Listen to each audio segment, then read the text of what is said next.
I've mentioned in a couple of other videos how a couple of Christmases ago, as a very generous Christmas present, I received about 8 or 10 books from a friend of mine who did a review for Oxford University Press, and in return they offered him just whatever they wanted from their warehouse of books.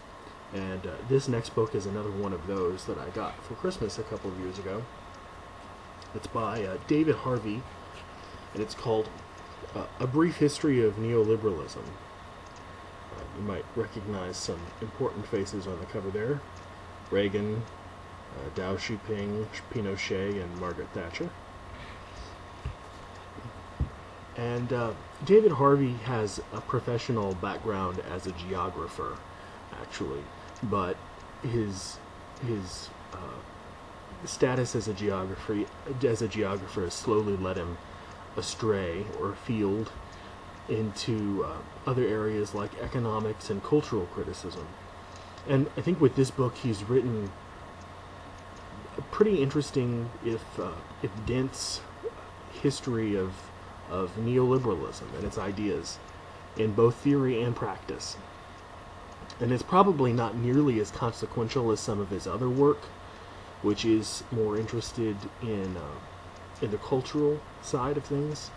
He is a Marxist, so you can probably tell that his reaction to neoliberalism is not going to be the best of reactions. He wrote a couple of books a while ago called The Condition of Postmodernity and another one called The Limits of Capital, both of which are very much worth reading. This book is actually a really compelling and critical account of the prevailing economic ideology of our time.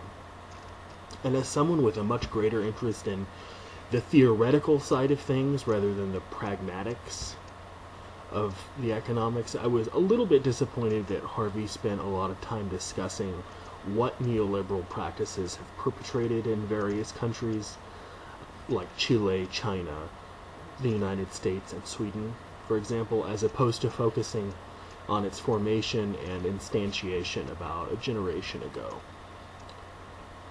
The theory, for the most part, is discussed only in the first 2 chapters, while the rest of the book is dedicated to its effects in the countries that I've listed, but also others. According to Harvey, after the end of World War II, the social democracies of Western Europe were dominated by what he calls embedded liberalism, which is an amalgam of, quote, state, market, and democratic institutions to guarantee peace, inclusion, well-being, and stability, end quote, and which was marked by the regulation of free trade and the belief that full employment and social welfare of the citizenry were at the heart of a healthy economy. The post-war economies that operated under embedded liberalism saw gradual growth and prosperity throughout the 1950s and 60s, but eventually began to falter under a new set of emergent economic ideas. During the late 1970s and early 80s, in China, England, and the United States, the shift away from policy finally began to catch up to the growing disenchantment among elites with this embedded liberalism. The markers on the way to a final transition were obvious. In 1973, as you probably know, a U.S.-led coup in Chile in which we provided the economic minds to completely deregulate Allende's social democratic system and install a fascist who respected no boundary between the state and the corporation. And then in 1979, a total restructuring of the U.S. monetary policy under the direction of the chairman of the Federal Reserve, Paul Volcker, who still rears his head in policy-making decisions three decades later. And soon afterward, the elections of Margaret Thatcher and Ronald Reagan. The changes, too, were just as apparent. The increasing amounts of deregulation in private enterprise, the investment of capital in foreign economies, and the promotion of a regressive tax structure in which the super-rich pay the same percentage in taxes as the poor. Harvey explicitly makes 2 arguments about the pervasive growth of neoliberalism. The first is that some of the ways in which it's practiced make it a veritable contradiction in terms. And two, neoliberalism has successfully rebuilt and sustained a lasting class differential and formation of capitalist class power, which the working poor and middle classes have to constantly fund. First, while one of the main tenets of neoliberalism is to keep state interference in the economy to an absolute minimum, it turns out that the state conveniently intervenes when it is in the best interest of the economic elites who run the system. See Paul Bremer's opening up of the Iraq economy and banking system to foreign investment and business, as well as the aforementioned United States intervention in Chile.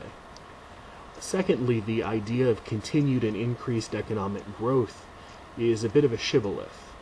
Aggregate growth rates after the inception of neoliberalism, which declined from around 3.5% in the 1960s to a current approximate 1% after 2000, show it to be less and less a set of economic policies which actually produce wealth in an egalitarian manner. While the formation of an ultra-rich capitalist class would have been unheard of in socialist China or Russia 40 years ago, the vastly uneven distributions of wealth have allowed for exactly that in those places. One of the most interesting parts of the book is when Harvey discusses liberalism, when he talks about the concept of freedom and how it's deployed in the rhetoric of neoliberalism to shore up this idea of freedom. Whenever you hear neoliberalism and its policies discussed by politicians in a positive sense, you always hear about how open markets create more freedom, which Harvey, of course, doesn't necessarily think is true. What they always emphasize is a sort of broad, vague, abstract conception of economic freedom, but what they fail to mention is often the other freedoms that you lose when you gain this vague notion of freedom, which isn't really a gain in the first place. What you lose are things like access to a wide array of social services, the ability to collectively negotiate for wages via unions, or the appropriate working conditions. I thought this book was really interesting. Comes really recommended for anyone interested in vaguely left-wing politics or left-wing economics, criticism of the economic policies of international institutions, especially the International Monetary Fund or the World Bank, and anyone who's interested in questioning the largely unquestioned approach to economics that we have in this country today, which is pretty much laissez-faire capitalism. Pretty interesting book. A Brief History of Neoliberalism by David Harvey.